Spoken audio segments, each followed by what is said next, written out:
शायद खां मिसबाही अल-अज़हरी जैसा इल्म है कि मैं कुछ तहकीकी बात कर सकूं, और ना मेरे पास हज़रत मौलाना मुशारत हुसैन खान साहब जैसा वलवला है कि बहुत ज़्यादा मैं कोई आप हज़रात को बेदार कर सकूं। सीधे साधे अंदाज में चंद बातें आप हज़रात के गोश गुजार करूँगा इस दुआ के साथ कि अल्लाह ताला हर मैदान में और हर ज़माने में और हर मकाम पे हक के लिए हक सुनने और हक के ऊपर अमल पैरा होने की तौफीक अता फरमाए। मैंने जो अपनी तकरीर का उन्वान मुंतखब किया था वो था औलियाए कामिलीन की अज़मत, उनका पैगाम और औलियाए कामिलीन के मज़ारात पे हाज़िरी का तरीक़ा, और उसके बाद ट्रस्ट के ताल्लुक से कुछ बातें। अब इन 4 बातें आप हज़रात को बतानी थी, लेकिन मुझसे पेशतर क्यों कि टाइम बहुत ज़्यादा हो गया। नहायत इख्तिसार के साथ चंद बातें मैं आप हज़रात के गोश गुजार करूँगा और पूरी तवज्जो के साथ मेरी गुजारिशात आप हज़रात समाअत फरमाएँ। सबसे पहली बात यह है कि औलियाए कामिलीन को अल्लाह तबारक व तआला ने फजीलत भी दी है, अज़मत भी दी है, शान भी दी है, रिफत भी दी है, बुजुर्गी भी दी है, बरतरी भी दी है, और अल्लाह तबारक व तआला ने इनको अपना करीबी बनाया है, इनको अपना करीबी बनाया है। अब ये अल्लाह का बंदा अल्लाह का करीबी कैसे बनता है? तो हदीस शरीफ है, हदीस कुदसी है, उठा के देखिए सही बुखारी। अल्लाह के प्यारे महबूब इस्लाम इरशाद फरमाते हैं, रब ताला इरशाद फरमाता है कि मेरा बंदा नवाफिल के जरिए मेरा करीबी बन जाता है। और ये उसूल और ज़ाब्ता है कि जब तक फ़र्ज अदा न किया जाए कोई नफिल अल्लाह की बारगाह में कबूल नहीं होता। यानी पहले फ़राइज़ की पाबंदी और उसके बाद नवाफिल की पाबंदी। फ़राइज़ और नवाफिल अदा करते करते बंदा खुदाए कुद्दूस का करीबी बन जाता है। अब यहाँ पे सवाल पैदा होता है कि बहुत से औलियाए कामिलीन इस तरह के हैं कि ज़िंदगी भर हमने उनको नमाज़ पढ़ते देखा नहीं, ईद की नमाज़ पढ़ते भी देखा नहीं, और उनकी विलायत मुसल्लम भी है। तो फिर आखिरकार उन्होंने नमाज़ें कहाँ अदा की? तो एक बात ये भी आप याद रखें कि वली 2 तरह के होते हैं, एक सालिक होते हैं और एक मजज़ूब होते हैं। सालिक वो होते हैं कि जिनका होश हवास कायम होता है। सैयदना सरकार गौसे आज़म अल जिलानी, हज़रत ख्वाजा गरीब नवाज़, कुतुबुद्दीन बख्तियार काकी, हज़रत निज़ामुद्दीन औलिया, हज़रत इमाम अहमद रज़ा मुहद्दिस बरेलवी, हज़रत बाबा जी साहब लारवी, हज़रत पीर हबीबुल्लाह शाह साहब रहमतुल्लाह तआला अलैह, ये औलियाए कामिलीन की वो जमात है जिनका ताल्लुक सालिकीन के साथ है। यानी ये सालिक हैं, होश हवास भी बरकरार हैं, शादी ब्याह भी करते हैं, लेकिन इनका ताल्लुक बिल्लाह का आलम ये है कि ये यहाँ भी रहते हैं, वहाँ भी रहते हैं, मखलूक को फैज़ भी पहुँचा रहे हैं, मुशाहिदा हक़ के अंदर मुस्तक़बिल। क्या बात है। और जो दूसरी किस्म है वो है मजदूबों की।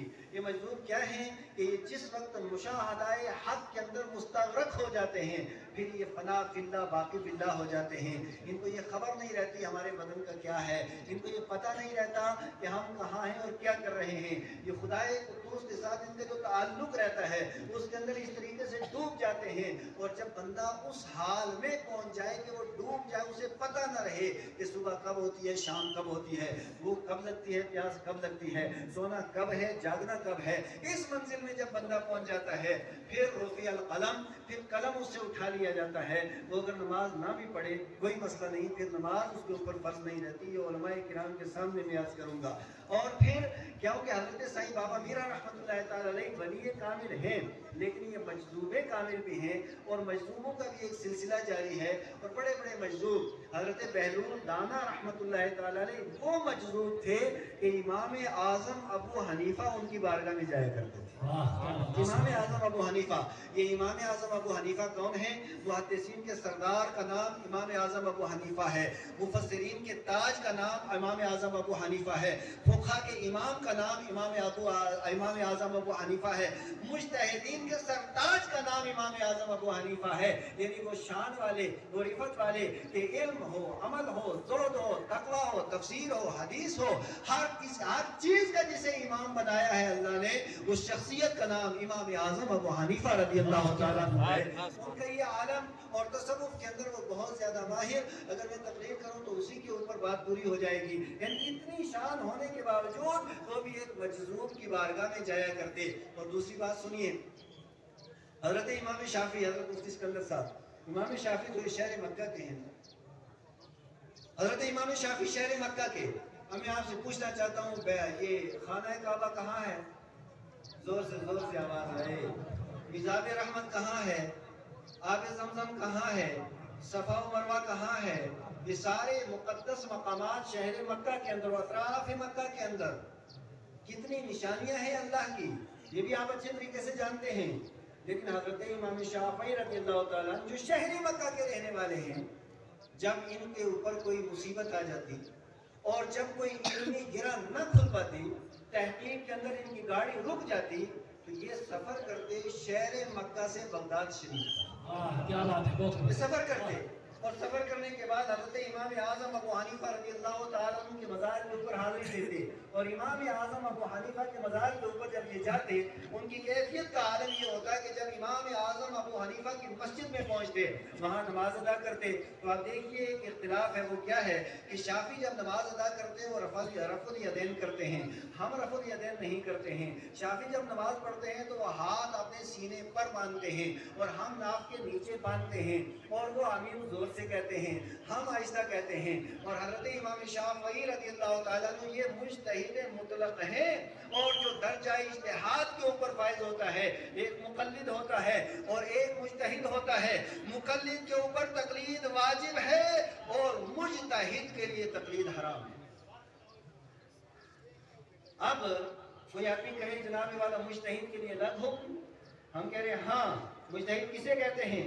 जिसे किरात मशहूरा का भी इल्म हो, जिसे किरात शाज़ा का इल्म हो, जिसे लुगत का भी इल्म हो, जिसे मानी का भी इल्म हो, बयान का इल्म हो, इल्म तफसीर का जो इमाम हो, इल्म हदीस का जो इमाम हो, अस्मा और रिजाल के ऊपर भी जिसको मुकम्मल दस्तरस हो, जिसे नासिख और मनसूख का पता भी हो, और कुरान हकीम की जितनी किरातें उसका वो माहिर भी हो, यानी किताब और सुन्नत के और मुस्तफा करीम इस्लाम की जितनी अहादीस मुबारका हैं उन सब को वो माहिर भी हो, और फिर वो ज़हीन भी हो, फतीन भी हो, खुदा खौफी भी हो, ये सारी की सारी खुसूसियात जिसके अंदर हो, और बराए रास्त इस्तिंबात और इस्तिखराज का मलका भी जिसके अंदर हो, और किताब और सुन्नत से वो मसाइल निकाल सके, उसे मुज्तहिद कहते हैं। और मुज्तहिद इस उम्मत में सहाबा किराम के बाद सिर्फ 100 हुए हैं, उनमें से 4 मशहूर हुए हैं। उन 4 के इमाम का नाम इमाम आज़म अबू हनीफा है। नारे तकबीर।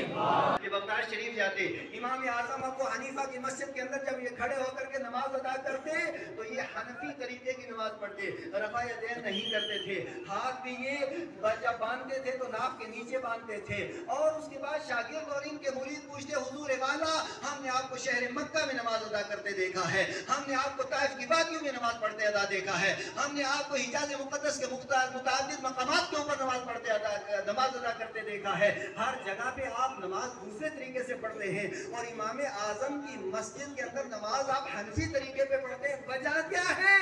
तो इमाम शाफी ने कहा, मेरे शागिर्दों सुनो, इतने बड़े इमाम के सामने मुझे अपने इज्तिहाद के ऊपर अमल करते हुए शक महसूस होता है। अच्छा देखिए हुजूर, जिसके पास शर्म होती है उसे आती है, जो रजिस्टर्ड पे हया हो वो फिर इमाम आज़म से हया नहीं करेगा, वो इमाम आज़म के खिलाफ भी भौंकेगा, उसे आज़म के खिलाफ भी भौंकता हुआ नजर आएगा। लेकिन याद रखिए, हज़रत इमाम शाफी रज़ियल्लाहु ताला अन्हु ये हज़रत इमाम आज़म अबू हनीफा की बारगाह में जाते, और इमाम आज़म अबू हनीफा की बारगाह में कस्बे फैज़ के लिए जाया करते थे। अब ये अकीदा क्या पता चला असलाफ से कि इमाम आज़म अबू हनीफा की जो मस्जिद की दीवार, इमाम आज़म अबू हनीफा का मज़ार की दीवार, और फिर उनका मज़ार बना हुआ। इमाम शाफी का ये अकीदा था, अगर ये इतनी दीवारें हायल हैं, तब भी इमाम आज़म अबू हनीफा मुझे देख भी रहे हैं, मेरी फरियाद सुन भी रहे हैं। और उसके बाद फरमाते, जब मैं 2 नफिल अदा करके उनके बाजार पे हाजिरी दे करके दुआ करता, तो मेरी जो भी हाजत होती इमाम साहब के वसीले अल्लाह उसे पूरी फरमा दिया था। हज़रत गिरामी, औलिया कामिलीन की फजीलत और इनकी अज़मत और इनकी शान बहुत ऊंची। अगली बात, इन औलिया कामिलीन का आखिर पैगाम क्या है? ये इन औलिया कामिलीन की जिंदगी का मकसद और इनकी जिंदगी का मिशन क्या है? तो मैं 2-4 अल्फाज के अंदर सीधे सारी बातें आप हज़रात तक पहुँचा दूँ कि जितने औलिया कामिलीन जरा आप देखें, हज़रत इमाम आज़म अबू हनीफा रज़ियल्लाहु ताला अन्हु से लेकर के हज़रत गौस आज़म अल जिलानी, हज़रत ख्वाजा गरीब नवाज़, हजरत गौसे आजम अल जिलानी गीलान के अंदर पैदा हुए, बगदाद के अंदर उनका मज़ार है। हजरत ख्वाजा गरीब नवाज मौजूदा अफगानिस्तान के अंदर पैदा हुए और अजमेर मोहल्ला के अंदर उनका मज़ार है। हजरत ख्वाजा कुतुबुद्दीन मुख्तार काकी रहमतुल्लाह तआला अलैह पैदा कहाँ हुए, मज़ार कहाँ है? हजरत निज़ामुद्दीन औलिया पैदा कहाँ हुए, मज़ार उनका कहाँ है? साबिर कलियरी पैदा कहाँ हुए, मज़ार उनका कहाँ है? इसी तरीके से हजरत साईं बाबा मीरा बख्श पैदा कहाँ हुए, मज़ार इनका कहाँ है? यानी औलियाए कामिलीन की एक तारीख ये भी है कि इन्होंने अपना वतन छोड़ा है, इलाका छोड़ा है, प्रॉपर्टी छोड़ी है, अपना सब कुछ छोड़ा है। ये किस लिए छोड़ा है? ये दूसरी जगह जाके हुकूमत कायम करने के लिए नहीं, सियासत और क़यादत सियासत के लिए नहीं। आप देखिए जरा हिंदुस्तान के अंदर बहुत से लोग हैं, उन्होंने अपना वतन छोड़ा और हिंदुस्तान की तरफ आए।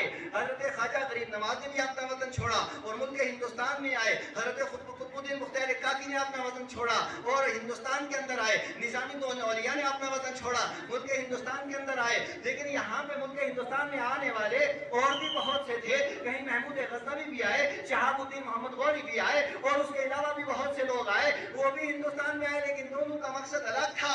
एक का मकसद हुकूमत कायम करना था और दूसरों का मकसद मुस्तफा की शरीयत का बोलबाला था।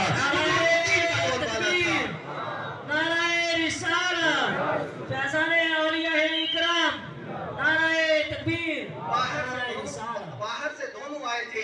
एक का मकसद सियासत था, एक का मकसद क़यादत था, एक का मकसद हुकूमत था, एक का मकसद सल्तनत था, एक का मकसद दौलत था, एक का मकसद सरवत था। लेकिन जो दूसरा गिरोह और दूसरी जमात थी, इनका मकसद न दौलत है, न सरवत है, न हुकूमत है, न क़यादत है। मकसद एक ही है, हुजूर की शरीयत का बोलबाला हो, खुदा के दीन का बोलबाला हो, नबी पाक इस्लाम के तरीके का बोलबाला हो, हुजूर के मिशन का बोलबाला हो। आज देखिए पूरी दुनिया के अंदर जहाँ जहाँ अहले दिल मौजूद हैं, जहाँ जहाँ पे मुस्तफा करीम अलैहि सलाम के गुलाम मौजूद हैं, उनके दिलों की धड़कन जनाब ख्वाजा गरीब नवाज है। हज़रात गिरामी, मैं इतनी बात अर्ज कर रहा हूँ, अल्लामा खादिम साहब का वो तारीखी जुमला हज़रत तक पहुँचाना चाहता हूँ। तकरीर के अंदर ये भी जरूरी है, जिसकी बात हो उसी की तरफ निस्बत करके पहुँचाई जाए, वरना बात दूसरे की हो और अपनी जुबान से उसका नाम डिलीट करके पेश किया जाए, इसे सिर्फ एहतराम है और ये भी दुरुस्त नहीं है। उनका जुमला मैं आप तक पहुँचाना चाहता हूँ। वो बयान करते हैं इस्लाम किसी का कर्ज नहीं रखता, इस्लाम किसी का कर्ज नहीं है। मतलब क्या है कि जिसने इस्लाम को आगे बढ़ाया है, इस्लाम ने उसको आगे बढ़ाया है। सिद्दीक ने इस्लाम को आगे बढ़ाया, उमर ने इस्लाम को आगे बढ़ाया, उस्मान ने इस्लाम को आगे बढ़ाया, अली ने इस्लाम को आगे बढ़ाया, हसन हुसैन ने इस्लाम को आगे बढ़ाया, रिज़वानुल्लाह ताला अलैहिम अजमईन, सहाबा और ताबीन और औलियाए कामिलीन ने इस्लाम को आगे बढ़ाया। तो फिर इस्लाम ने कर्ज नहीं रखा। सिद्दीक को सदाकत का ताजदार बना दिया, उमर को अदालत का शहसवार बना दिया, उस्मान को सखावत का ताजदार बना दिया और अली को शुजा शेरे खुदा बना दिया, हसनैन करीमैन को शहादत का इमाम बना दिया। मेरे प्यारे इस्लामी भाइयों, ये औलियाए कामिलीन, इन्होंने वतन छोड़ा इस्लाम के लिए और इस्लाम ने आज दुनिया के अंदर लोगों के दिलों की धड़कन को औलियाए कामिलीन को लोगों के दिलों की धड़कन बना दिया है। आज देखिए ये औलियाए कामिलीन जब इस्लाम का काम करते हैं, सही बुखारी की हदीस है, अल्लाह के प्यारे महबूब फरमाते हैं, अल्लाह ताला जिब्रील अमीन को बुला करके इरशाद फरमाता है, मैं फला से मोहब्बत करता हूँ, जिब्रील तू भी मोहब्बत कर। और उसके बाद जिब्रील मोहब्बत करते हैं, फिर आसमान में ऐलान होता है, फिर जमीन में ऐलान होता है, फिर जमीन वाले, आसमान वाले, अल्लाह वाले से मोहब्बत करना शुरू हो जाते हैं। और फिर अभी मौलाना बिशारत साहब कह रहे थे कि कुछ तहरीकें ऐसी हैं, कुछ जमातें ऐसी हैं, कुछ जमीयतें ऐसी हैं, कुछ इदारे ऐसे हैं, कुछ लोग ऐसे हैं, कुछ गिरोह ऐसे हैं, जो फिरके ऐसे हैं जो ये कहते रहते हैं कि वहाँ फलां बाबा मीरा के यहाँ नहीं जाना, अजमेर शरीफ में नहीं जाना, इमाम मोहम्मद रज़ा की बारगाह में नहीं जाना, उसके अंदर नहीं जाना है, अल्लाह वालों की बारगाह में नहीं जाना है। ये सारी की सारी बातें वो सारे के सारे लोग कहते रहते हैं। लेकिन याद रखिए क़यामत तक इंशाअल्लाह ताला अल्लाह वालों की बारगाहों में मेले लगे रहेंगे। उसका मुदायम रहेगा। नारे तकबीर, नारे रिसालत, फैज़ाने साईं बाबा मीरा बख्श, नारे तकबीर, नारे रिसालत। हज़रात गिरामी वक़ार, लेकिन अगली बात में आपसे मेरा खिताब सुन्नियों से है। मेरे प्यारे सुन्नियों, अहलुल जन्नत बुलहुन हदीस शरीफ है कि जन्नती सीधे साधे होते हैं। सुन्नियों को, जितने भी हमारे सुन्नी हैं, हेरा फेरी इनको नहीं आती, बेईमानी इनको नहीं आती, बदअहदी इनको नहीं आती, ये मदरसों के नाम पे अपनी सियासत चमकाना इनको नहीं आता है।